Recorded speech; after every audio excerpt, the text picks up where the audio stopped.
Ah, o dinheiro, a raiz de todos os males. Exatamente. E de várias coisas boas também. Com certeza. Será que supostos homens de Deus não estão se aproveitando para tirar do povo aquilo que ele traz como uma oferta a Deus? Esse é o assunto de hoje. Vamos ver o que o povo tem a dizer. Pegaram o seu dinheiro, meu? Não, pegar não, a moedinha caiu, acho que ela prendeu a portinha aqui. Entra o dinheiro da igreja? É difícil, né? Eu fui na igreja do R.F. Soares em São Paulo e eles cortaram uma hora o culto lá, que a minha mulher não deixa de assistir o programa dele. Então, para mim é normal. Depois passaram as maquininhas lá. Hoje em dia a palavra de Deus virou comércio. Na minha opinião, virou comércio. Todos os pastores andam de jatinho, de avião, é muito dinheiro que rola na igreja. Não precisa? Uma casa não precisa ser sustentada? Eu acho que precisa, lógico, para manter o templo. Claro, pagar luz, pagar conta, uma igreja é a mesma coisa. Depende da igreja. Mas o que eles pedem, hoje em dia eles fazem muita campanha, tipo flor, pedrinha, muita coisa. Eu sou evangélico, eu dou meu dinheiro na igreja e eu não reclamo, não. Eu sou dizimista, mas quanto a essas ofertas, essas coisas que eles levantam, eu não participo. As outras não sei, agora eu não posso falar nada, porque a nossa é nós que comanda. Eu acho que não.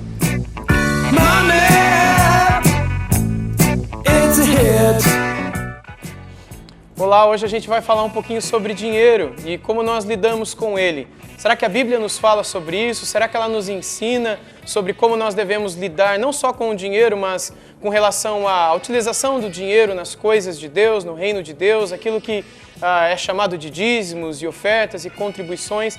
A gente vai pensar um pouquinho sobre isso hoje. Mas eu gostaria de começar conversando com você sobre as cédulas que nós utilizamos no nosso dia a dia. O Banco Central do Brasil, em todas as cédulas, eu tenho 2 exemplos aqui comigo, em todas elas aparece uma pequena frase que diz assim: Deus seja louvado. Isso impresso em cada cédula financeira. Nós sabemos que também nas cédulas utilizadas nos Estados Unidos, no dólar, eles colocam ali também em Deus nós cremos, em inglês. E a grande questão é, que Deus é esse? Que Deus é esse que os americanos adoram em sua cédula?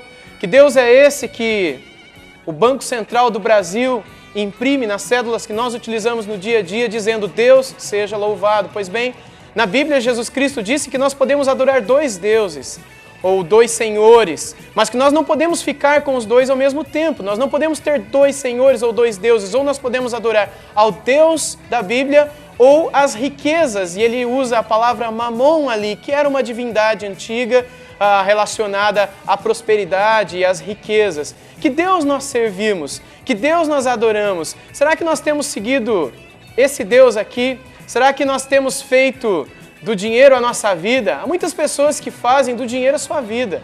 Há muitas pessoas que fazem do dinheiro o alvo maior da sua vida, o alvo maior da sua alegria, que tem no dinheiro a sua paz, que tem no dinheiro a sua felicidade, que tem no dinheiro a sua alegria, que tem no dinheiro a sua esperança, que tem no dinheiro o seu sossego. Ou seja, se essas pessoas têm dinheiro, elas estão bem. Se elas não têm dinheiro, elas estão muito mal. O que é que traz paz para você? Será que é esse Deus aqui? Porque a Bíblia fala que há um Deus que quer trazer paz, que quer trazer alegria, que quer trazer esperança, que quer trazer sossego para a sua vida, para a sua alma. Mas, de fato, esse Deus da Bíblia, ele tem sido colocado de frente com esse Deus aqui. E a grande questão é que Deus é tratado nessa célula. Obviamente, muitos diriam, não, é o Deus do cristianismo, ou é um Deus geral que talvez os muçulmanos adorem, os budistas adorem, qualquer um adora, é um Deus genérico. Mas eu tenho a impressão de que, de fato, Deus que muitas pessoas têm em seus corações, é esse próprio Deus que está aqui na minha mão, porque é aqui que elas têm encontrado a sua paz, a sua vida e a sua felicidade.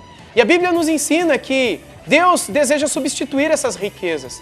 Deus deseja ocupar o espaço em nossa vida, em nosso coração, no nosso dia a dia, que talvez essas cédulas ocupem. E a gente vai pensar um pouquinho sobre isso. E vamos tentar pensar um pouquinho sobre Qual a relação dessas cédulas do dinheiro com os dízimos, com as ofertas, porque é disso que o texto que nós iremos meditar no dia de hoje, no programa de hoje, tratará. Mas eu gostaria de começar com uma experiência que Jesus passou ou teve com os seus apóstolos. Eles estavam entrando no grande templo em Jerusalém para adorar e de repente eles chegaram no momento da entrega dos dízimos e das ofertas. Eu gostaria que você lesse esse texto agora comigo. Vamos lê-lo? Jesus olhou e viu os ricos colocando suas contribuições nas caixas de oferta. Viu também uma viúva pobre colocar 2 pequeninas moedas de cobre e disse: afirmo-lhes que esta viúva pobre colocou mais do que todos os outros. Diga aos israelitas que me tragam uma oferta. Receba-a de todo aquele cujo coração o compelir a dar. O povo alegrou-se diante da atitude de seus líderes, pois fizeram essas ofertas voluntariamente, de coração íntegro ao Senhor. E o rei Davi também encheu-se de alegria. Cada um dê conforme determinou em seu coração, não com pesar ou por obrigação, pois Deus ama quem dá com alegria. A Bíblia nos fala de 2 tipos de ofertar ou de 2 tipos de dar. Um que é sempre compulsório, está relacionado ao governo, é obrigatório, e um que está relacionado a Deus, que é sempre voluntário e parte do nosso coração. E a Bíblia fala isso sobre dinheiro. Como é que nós lidamos com o dinheiro? Ela deixa muito claro de que, com relação ao governo, nós precisamos entregar aquilo que nos é exigido. E é interessante que no Antigo Testamento, o dízimo e as ofertas, elas, em primeiro lugar, elas não estavam relacionadas com o templo de Israel, com a vida religiosa do povo de Deus. Pelo contrário, eles estavam relacionados com o sustento do governo civil. É bom nós lembrarmos que no Antigo Testamento não havia, naquele tempo, no tempo do Antigo Israel, não havia uma democracia, como é o caso de nós aqui no Brasil, mas uma teocracia. E desse sustento que era exigido de Deus e que quando sonegado, quando esses dízimos eram sonegados, Deus ele vinha até o seu povo por meio dos profetas dizendo que o povo estava o roubando em seus dízimos e ofertas, porque desse sustento vinha o sustento, a provisão das pessoas mais pobres, das viúvas, dos órfãos, do exército, das pessoas que cuidavam de todo o governo civil e também do sustento dos sacerdotes, dos levitas, das pessoas que estavam ligadas à religião. Ou seja, todo o dinheiro que fazia girar a nação, que sustentava todos os aspectos da nação, vinham dos dízimos. E esse era um dos aspectos, e eram os aspectos relacionados à obrigatoriedade, que era aquele dar compulsório, que Deus exigia de fato das pessoas. E um outro tipo de dar, que é esse que nós lemos nestes 2 textos, o texto de Êxodo e o texto de 1 Crônicas, ele está relacionado mais a Deus e eles sempre são relacionados com o coração de cada pessoa. Eles sempre trazem em si um aspecto voluntário e nunca obrigatório. O apóstolo Paulo, entendendo isso no Novo Testamento, ele também diz que cada um deve dar segundo propôs ou dispôs no seu próprio coração, não por obrigação, não por torpe ganância, não por pressão de alguém ou de uma denominação, ou seja lá de quem for, mas como algo que vem do coração, porque Deus se alegra com aquela pessoa que dá com alegria em seu coração. De modo que essa é a cosmovisão bíblica, é a visão bíblica de como nós lidamos com o dinheiro. Há um texto também no Novo Testamento, quando alguns homens chegam para Jesus e dizem para ele: Senhor Jesus, o que o senhor acha que a gente tem que fazer com o imposto que é dado para César ou para o governo? Será que nós devemos dar esse imposto a César ou não? E Jesus ele vai dizer, depois de uma conversa muito mais ampla do que esse resumo que eu estou fazendo aqui, ele diz: deem a César o que é de César e a Deus o que é de Deus. De modo que a Bíblia ela deixa muito claro que aquilo que nós ganhamos, compramos, vendemos, aquilo que vem até as nossas mãos, nós devemos separar uma parte disso para aquilo que nós hoje chamamos de impostos, de tributos, e nós não podemos roubar, nós não podemos sonegar, devemos ser honestos nisso. Mas nós também não podemos nos esquecer de que Deus espera que, de coração, nós participemos do sustento de sua obra. Não por obrigação, não por pressão, não por torpe ganância, mas com voluntariedade. Vamos ouvir um pouquinho daquilo que as pessoas pensam sobre isso? Eu gostaria que nós ouvíssemos um pouquinho sobre o que você ou aquilo que as pessoas na rua estão pensando e dizendo acerca de como relacionar, como conectar dinheiro e Bíblia. E depois nós vamos ler o texto de hoje, o texto de Atos capítulo 5, que é um texto que claramente trata sobre essa questão do coração, sobre essa questão da quantidade, sobre o que é que Deus pensa, do que é que Deus se agrada quando nós tratamos sobre dinheiro, dízimo e a nossa vida de uma maneira geral. Vamos para as ruas ouvir um pouquinho do que as pessoas pensam sobre isso.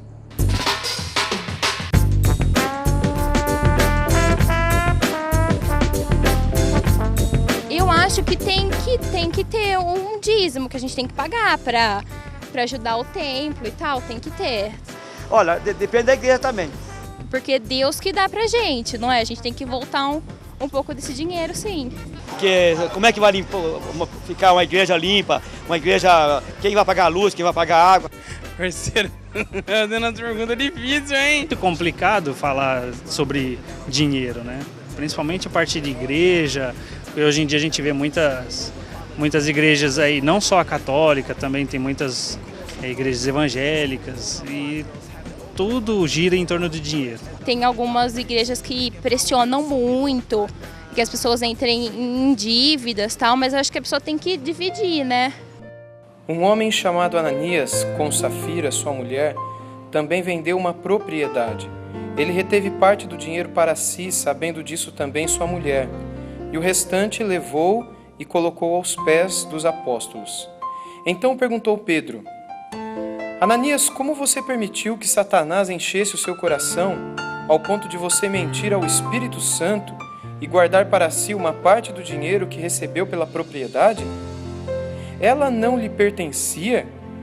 E depois de vendido, o dinheiro não estava em seu poder? O que o levou a pensar em fazer tal coisa? Você não mentiu aos homens, mas sim a Deus. Ouvindo isso, Ananias caiu morto. Grande temor apoderou-se de todos os que ouviram o que tinha acontecido. Então os moços vieram, envolveram seu corpo, levaram-no para fora e o sepultaram. Cerca de 3 horas mais tarde, entrou sua mulher, sem saber o que havia acontecido. Pedro lhe perguntou: Diga-me, foi esse o preço que vocês conseguiram pela propriedade? Respondeu ela: Sim, foi esse mesmo. Pedro lhe disse: Por que vocês entraram em acordo para tentar o Espírito do Senhor? Veja, estão à porta os pés dos que sepultaram seu marido, e eles a levarão também. Naquele mesmo instante, ela caiu morta aos pés dele. E então os moços entraram, e encontrando-a morta, levaram-na e a sepultaram ao lado de seu marido. E grande temor apoderou-se de toda a igreja e todos os que ouviram falar desses acontecimentos. Que diferença deste texto que acabamos de ler para aquele que lemos no início desse estudo, não é verdade? Se naquele texto nós vimos uma senhora pobre, a viúva, deixando 2 pequenas moedas no lugar das ofertas e sendo elogiada por Jesus Cristo, sendo usada como um bom exemplo por Cristo para os seus discípulos, para os seus apóstolos, nós temos neste texto de Atos capítulo 5, de 1 a 11, alguém que traz 50% do valor de um terreno que ele havia vendido e que é completamente reprovado por Deus. Perceba que existe uma mensagem por trás disso tudo. Há uma mensagem que Deus deseja trazer para a minha vida e para a sua vida sobre o que é que a gente tem que pensar sobre dinheiro. Na nossa vida, no nosso dia a dia, na nossa família e, como é o assunto desse estudo, na nossa vida comunitária, na nossa vida com a comunidade da fé, com a igreja, naquilo que se chama de dízimos e ofertas. E o que fica muito claro na palavra de Deus é que Deus está muito mais interessado com a motivação do nosso coração do que com a quantidade colocada dentro daquele lugar chamado de gasofilácio, que é o nome do lugar onde as pessoas deixam seus dízimos e ofertas. É o lugar da entrega da oferta. Muito bem, como é que você temos lidado com esse assunto? É interessante que quando nós olhamos, por exemplo, de Ananias e Safira, aquele casal, entenda, eles venderam um terreno. E naqueles dias um terreno valia muito. Era a mesma coisa que se hoje você vendesse um terreno e separássemos 50% daquele valor para darmos como dízimo na igreja. Entenda, seria um valor muito alto, não é verdade? 50% do valor de um terreno hoje é muito e naquele tempo também era bastante. Mas aquilo não encantou os apóstolos, aquilo não encantou o líder da igreja, aquilo não encantou a Deus. Pelo contrário, Deus se entristeceu tanto porque no coração daquele casal, eles disseram um ao outro que era para parecer que eles estavam dando tudo para a igreja ou para os apóstolos. Mas na verdade eles estavam dando 50%, ou seja, eles estavam mentindo no uso do seu dinheiro. Eles estavam mentindo no uso do seu dinheiro, no uso daquilo que Deus tinha posto nas mãos deles. E isso entristeceu muito a Deus. E perceba que um colega de Pedro, que recebeu o dinheiro ali de Ananias e Safira, aquele homem chamado de Paulo na Bíblia, quando ele orienta uma igreja na cidade de Corinto, ele diz, olha, Deus está muito mais preocupado com o coração de vocês do que com a quantidade que vocês colocam aqui no lugar das ofertas. Esqueçam a questão da quantidade. Entenda que dízimo é muito mais do que 10%, ou pode ser muito menos do que 10%. Dízimo não está necessariamente ligado à 10ª parte, ou à dízima, ou a 10%. Dízimo está ligado com a oferta do seu coração. Se no Antigo Testamento, como eu disse agora há pouco, a questão do dízimo estava relacionada com o sustento do governo civil, e isso era algo obrigatório, isso era algo compulsório, quando o dízimo se relacionava a Deus, quando o dízimo se relacionava depois daquela quantidade dada para o governo, para a teocracia, para o sustento da nação de Israel, o dízimo na igreja, o dízimo para Deus, era algo além daquilo que era dado para o governo civil. Se você for estudar dízimo no Antigo Testamento, você vai ver que aquilo que eles davam era muito mais do que 20%. Mas é interessante que aquilo que eles esperavam, aquilo que Deus esperava deles, além daquilo que eles deveriam dar ao governo e que também era chamado de dízimo no Antigo Testamento, é esperado da parte de Deus como algo voluntário e não como algo previamente calculado, dividido. Então, dízimo no Novo Testamento, e quando Deus nos fala sobre dinheiro, Ele espera que nós entendamos que aquilo que Ele espera que nós venhamos a colocar ou dar como ajuda, como oferta para uma igreja ou para um missionário, para uma pessoa que se dedica na obra de Deus, alguém que está fazendo alguma coisa na sociedade, para o bem da sociedade, se você quiser ajudar essa pessoa ou investir numa obra, numa igreja, com uma contribuição, entenda, isso deve vir sempre como algo voluntário, como algo do teu coração feito com alegria e nunca, como o apóstolo Paulo disse em 2 Coríntios capítulo 9, como torpe ganância. Como ele diz lá em 2 Coríntios 9 e outros textos, não é? Como com torpe ganância, ou seja, esperando alguma coisa em troca. Jamais como uma forma também de obrigação.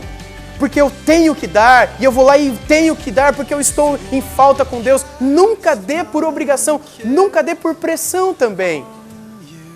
E é possível que eu e você caiamos nesse erro e nesse engano de dar porque alguém me pressiona, alguém lhe pressiona para que você dê a sua contribuição. Entenda que Deus apenas se agrada e se alegra daquele que dá com alegria, que dá como uma forma de adoração da parte de Deus.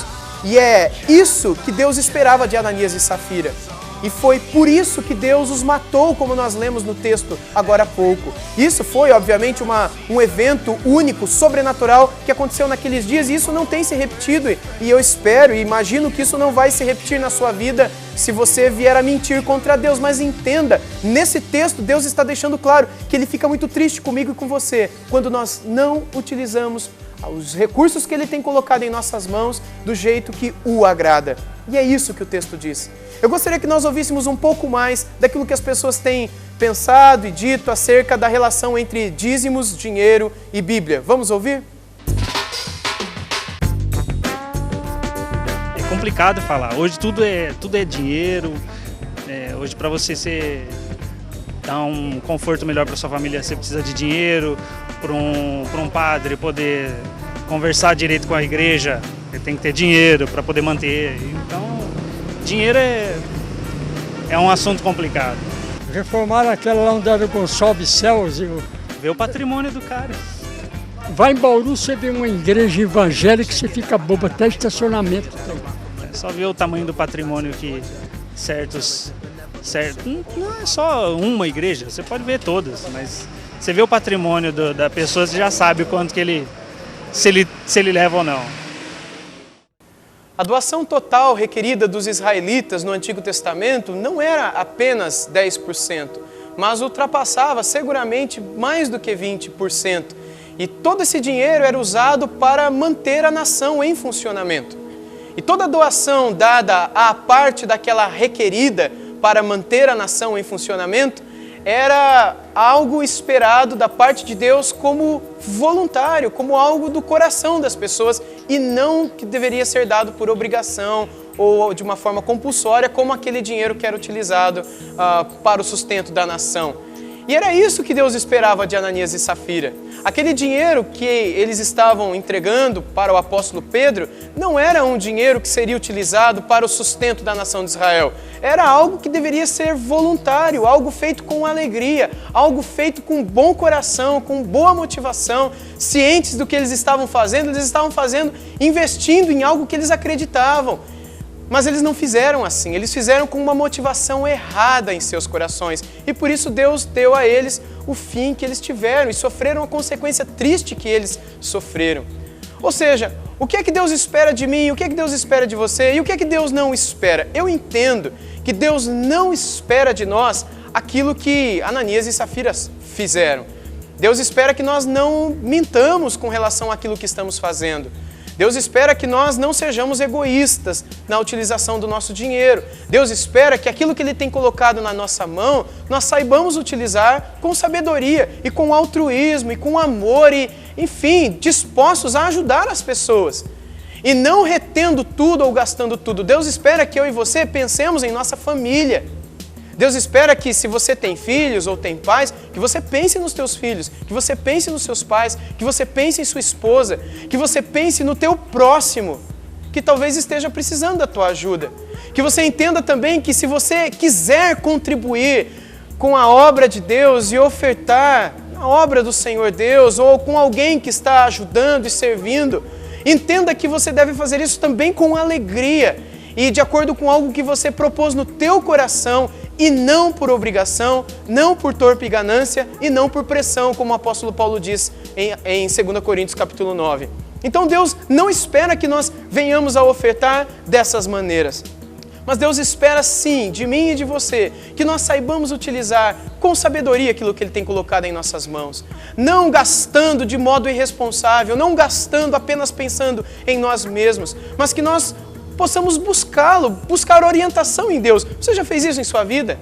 Você, quando recebeu o teu sustento, o teu salário, ou algum benefício, você pensou em Deus e procurou a Deus em oração, ou pediu um conselho da parte de alguém que conhece a Bíblia, pedindo a essa pessoa que te dissesse, olha, como é que eu posso usar da maneira mais sábia, mais inteligente esse recurso? Que conselho Deus me dá? Porque se você for buscar um conselho com um amigo, se você for buscar um conselho com alguém que só pensa em si, talvez essa pessoa vai te instruir a você gastar esse dinheiro em coisas que não vão ajudar ninguém e que vão acabar mantendo você numa montanha russa emocional, porque enquanto você estiver acreditando que o dinheiro pode te trazer paz, pode te trazer alegria, pode te trazer esperança, fazendo do teu dinheiro aquele Deus a ser louvado, a ser buscado, a ser adorado, a ser venerado, a ser ansiado, se o dinheiro for tudo isso para você, entenda, ele nunca vai saciar o teu coração, ele nunca vai trazer a alegria que você pode ter.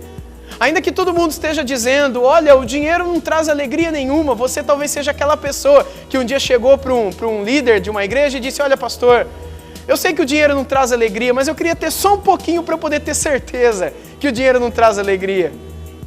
Você não precisa ter um pouquinho e nem muito para ter certeza que o dinheiro não traz alegria. Basta você buscar ao Senhor Deus, buscar o conselho de Deus, buscar a sabedoria de Deus para utilizar os seus recursos, que você verá que talvez você não precise de muito para ser feliz. Que talvez Deus queira te ensinar que você, com o pouco que você tem, Deus talvez esteja querendo dizer para você que isso é o suficiente que você precisa para ser feliz e para viver. Talvez olhando para os outros, você verá que os outros têm muito mais. E vendo muito mais, talvez você caia no perigo de achar que você também precisa ter muito mais para ser feliz. Entenda, Deus quer te ensinar a lidar com os recursos financeiros que Ele tem colocado em suas mãos, seja pouco ou seja muito. Deus quer dar sabedoria para que você saiba usar não só na comunidade, na sociedade de um jeito, de uma forma geral, mas também quando você desejar aplicar esse dinheiro, esse recurso em uma igreja, ou em um missionário, ou em uma obra social, que você possa fazê-lo também com sabedoria e não de qualquer jeito. A Bíblia pode te instruir, Deus tem conselhos e nesse programa a minha palavra é de te incentivar a buscar esses conselhos, buscar essa orientação na palavra de Deus. Entendendo que o que Deus espera de você é que você use com sabedoria os recursos que Ele tem posto em sua mão. E se você for usá-los, entregando-os como dízimo e oferta, faça com alegria, faça com boa intenção, faça com bom propósito e não daquela maneira que Deus condena. E entenda, para concluir, que Deus Ele não espera que você dê para ser feliz. Que você nunca dê, que você nunca oferte, esperando com isso receber alguma coisa de Deus para ser alguém mais feliz, ou alguém melhor, ou alguém, enfim. Mas dê porque Deus já tem dado a você. Dê, oferte porque Deus já tem ofertado e dado e feito coisas na sua vida e posto alegria no teu coração. Fazendo assim, sem dúvida nenhuma, você estará agradando ao Senhor Deus e usando de uma maneira sábia aquilo que Deus tem posto em sua mão. Que Deus te abençoe, que Deus possa te abençoar muito, inclusive financeiramente. Esse é o desejo do meu coração e a minha oração para você. Mas que tudo aquilo que Deus vier a pôr em suas mãos, que Deus te dê sabedoria e que você busque os conselhos dEle para usá-los com sabedoria, com responsabilidade, com inteligência, ofertando com alegria, ofertando segundo aquilo que você tem proposto no seu coração diante de Deus, esperando fazê-lo com adoração, como uma forma de reconhecer de que tudo que você tem e é porque Deus tem sido bom, é porque Deus tem te dado, é porque Deus tem cuidado de sua vida. Que Deus te abençoe e que Ele te dê mais uma semana muito abençoada.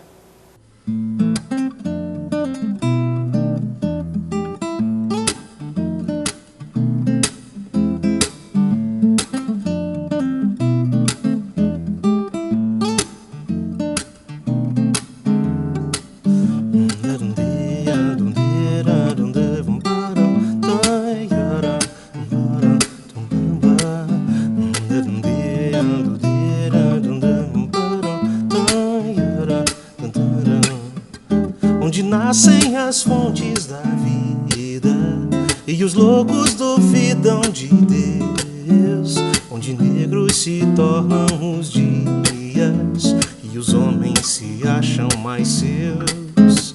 Quem despeja na boca as palavras, transformando-se em pedra o cristal. Quem desenha na face a beleza, mas se torna um carrasco, um golpe final. Coração, entre o bem e o mal, que distância haverá? Um coração, um amigo, um bandido, talvez quem te conhecerá.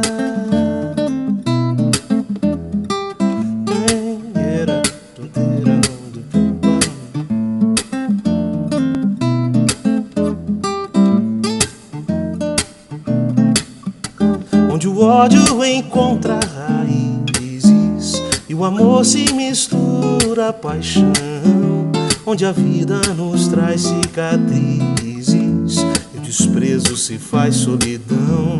Quem despeja nas veias a vida e na morte é um silêncio fatal.